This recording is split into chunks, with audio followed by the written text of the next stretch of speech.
আজানের সময় যেই ভুলগুলো করলে আপনার সংসারে অশান্তি চলে আসবে, আপনার ঘরে কিন্তু শান্তি থাকবে না। আমরা অনেকেই আজানের সময় অনেকে না জেনে কিছু ভুল করে থাকি। অবশ্যই মনে রাখতে হবে, আজান হচ্ছে এমন একটা বিষয় যে আজানের মাধ্যমে মুয়াজ্জিন যারা রয়েছেন তারা মানুষদেরকে নামাজের দিকে আহ্বান করেন। আজানের ভিতরে বলা হয় হাইয়া আলাস সালাহ, হাইয়া আলাল ফালাহ, কাম টু দ্য সাকসেস, সফলতার দিকে আসো, কল্যাণের দিকে আসো। তারপর আমরা কল্যাণের দিকে যাই না। এই আজানের জবাব দেওয়া কিন্তু সুন্নত। নবীজি সাল্লাল্লাহু আলাইহি ওয়াসাল্লাম জানিয়ে দিয়েছেন, এটা বুখারী শরীফের হাদিসের ভিতরে রয়েছে। এই আজানের জবাব দিতে হবে কিভাবে, সেটাও নবীজি সাল্লাল্লাহু আলাইহি ওয়াসাল্লাম আমাদেরকে জানিয়ে দিয়েছেন। কিন্তু আমরা এই জবাব দিতে গিয়ে কিছু ভুল কাজ করে থাকি এবং আজানের পরেও কিছু ভুল কাজ করে থাকি। এগুলো থেকে আমাদেরকে দূরে সরে আসতে হবে। নবীজি সাল্লাল্লাহু আলাইহি ওয়াসাল্লাম জানিয়ে দিয়েছেন কিভাবে আমরা প্রথমে জানবো কিভাবে আজানের জবাব দিতে হয়। আমরা যখন আল্লাহু আকবার বলবে তখন তো আমরা সেটাই বলবো। আশহাদু আল্লা ইলাহা ইল্লাল্লাহ যখন বলবে তখনই কিন্তু আমরা মুয়াজ্জিন যেটা বলে সেটাই আমাদেরকে বলতে হবে, আশহাদু আল্লা ইলাহা ইল্লাল্লাহ। এরপরে মুয়াজ্জিন যখন বলবে আশহাদু আন্না মুহাম্মাদার রাসূলুল্লাহ, আমাদের কিন্তু এই বাক্যটাই বলতে হবে। কিন্তু আমরা একটা ভুল কাজ করে থাকি, সেটা হচ্ছে আমরা আশহাদু আন্না মুহাম্মাদার রাসূলুল্লাহ এটা পড়ি না, আমরা শুধু সাল্লাল্লাহু আলাইহি ওয়াসাল্লাম পড়ি। এটা বললে কিন্তু হবে না। রাসূল সাল্লাল্লাহু আলাইহি সাল্লামের যে সুন্নাহ পদ্ধতি রয়েছে, রাসূল সাল্লাল্লাহু আলাইহি সাল্লাম যেভাবে আমাদেরকে শিক্ষা দিয়েছেন সেই অনুযায়ী কিন্তু আমল করা হবে না।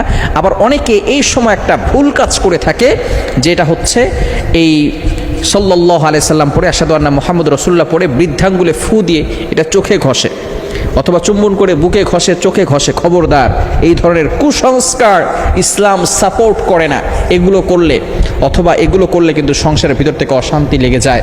সংসারের ভিতর থেকে কখনো অশান্তি দূর হয় না, ওই ঘরের ভিতরে আল্লাহ তাআলা শান্তি কখনো দেন না। কুসংস্কার থেকে আমাদেরকে দূরে সরে আসতে হবে। এটা করলে এটা হবে, চোখ লাফালে এটা হয়।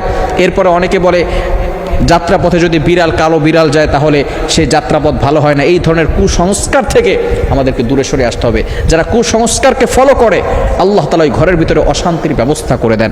আজানের সময় যে সুন্নাহ পদ্ধতি রয়েছে, বুখারী শরীফের ভিতরে হাদিস এসেছে, যখন মুয়াজ্জিন বলবে আশহাদু আন্না মুহাম্মাদার রাসূলুল্লাহ, আমাদেরকেও বলতে হবে আশহাদু আন্না মুহাম্মাদার রাসূলুল্লাহ। এটাই হচ্ছে সুন্নাহ পদ্ধতি।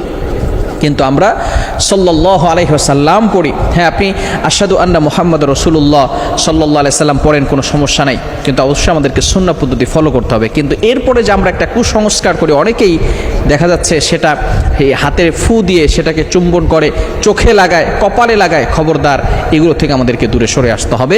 এবং বিশেষ করে হাইয়া আলাস সালাহ এবং হাইয়া আলাল ফালাহ যখন বলা হবে তখন আমরা বলবো লা হাওলা ওয়ালা কুওয়াতা ইল্লা বিল্লাহিল আলিয়্যিল আযীম। এরপরে আমরা আজানের পরে কিন্তু একটা দোয়া আছে, আল্লাহুম্মা রাব্বা হাযিহিদ দাওয়াতিত তাম্মা ওয়াস সালাতিল কাইমা আতি মুহাম্মাদানিল ওয়াসিলাতা ওয়াল ফাদিলা ওয়াদ দারাজাতার রাফিআ ওয়া বা'আথহু মাকামান মাহমুদানিল্লাযী ওয়া'আদতা ইন্নাকা লা তুখলিফুল মিআদ।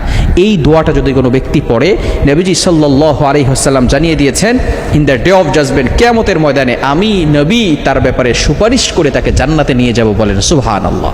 কেন ইমাজিন দ্যাট, আপনি কল্পনা করতে পারছেন? নবীজি সাল্লাল্লাহু আলাইহি ওয়াসাল্লাম তার ব্যাপারে সুপারিশ করবেন। এজন্য অবশ্যই নামাজের পর আমরা এই দোয়াটা পড়ব এবং যখনই আজান দেওয়া শেষ হয়ে যাবে তখনই কিন্তু আমরা নামাজের প্রিপারেশন নিব, নামাজের প্রস্তুতি নিব। যদি আজানের পরে আমরা নামাজের দিকে অগ্রসর না হই, অনেকে ভুল কাজ করে নামাজের দিকে ধাপিত হয় না, বলে একটু পরে পড়বো, এই কথা বলতে বলতে দেখা যাচ্ছে তার সময় শেষ হয়ে যাচ্ছে, ওয়াক্ত শেষ হয়ে যাচ্ছে, সে নামাজের দিকে ধাপিত হয় না। যারা সময় মতো নামাজ পড়ে না, আল্লাহ তাআলা তাদের ঘরের ভিতরে অশান্তি দিয়ে দেন, ওই ঘরের ভিতরে কখনো শান্তি আসে না। অনেক সময় দেখবেন স্বামী স্ত্রীর ভিতরে ঝগড়া লেগে গেছে। আপনি বলবেন যে আমার স্বামী তো অনেক ভালো ছিল, আমার স্বামী কেন আমার সাথে এমন খারাপ ব্যবহার করছে? আপনি বলবেন আমার স্ত্রী তো ভালো ছিল, আমার স্ত্রী কেন খারাপ ব্যবহার করছে? ওই যে আপনারা নামাজ পড়েন না, শয়তান আপনাদের ভিতরে ঢুকে গেছে, যার কারণে এখন আর ঘরের ভিতরে শান্তি নাই। সন্তানরা কথা শুনবে না, ঘরের ভিতরে অশান্তি লেগে যাবে, সংসারে অভাব দূর হবে না যদি আপনি নামাজের দিকে ধাপিত না হন।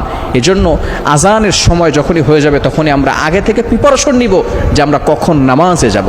কেননা নবীজি সাল্লাল্লাহু আলাইহি ওয়াসাল্লাম জানিয়ে দিয়েছেন, আউয়ালু মা ইউহাসাবু বিহিল আবদু ইয়াওমাল কিয়ামাতিস সালাহ, on the day of resurrection the first prayer will be calculated। কিয়ামতের দিন সর্বপ্রথম বান্দার নামাজের হিসাব না হবে। এজন্য আমরা ফজরের নামাজের পরপরই জোহরের জন্য অপেক্ষা করব, কখন জোহরের আজান দিবে, আমি সঠিকভাবে আজানের জবাব দিব এবং আমরা নামাজের দিকে চলে যাব। এবং এই কুসংস্কার থেকে আমাদেরকে দূরে সরে আসতে হবে, এই ভুলগুলো থেকে আমাদেরকে দূরে সরে আসতে হবে। আজানের পরপরই আমরা অন্য কোনো কাজ করব না। একটা গজল আছে না, নামাজকে বলো না কাজ আছে, কাজকে বলো আমার নামাজ আছে। খুবই চমৎকার একটি কথা। এই কথাকে অবশ্যই আমাদেরকে ফলো করতে হবে। আল্লাহ তাআলা আমাদের সকলকে বুঝার তৌফিক দান করে।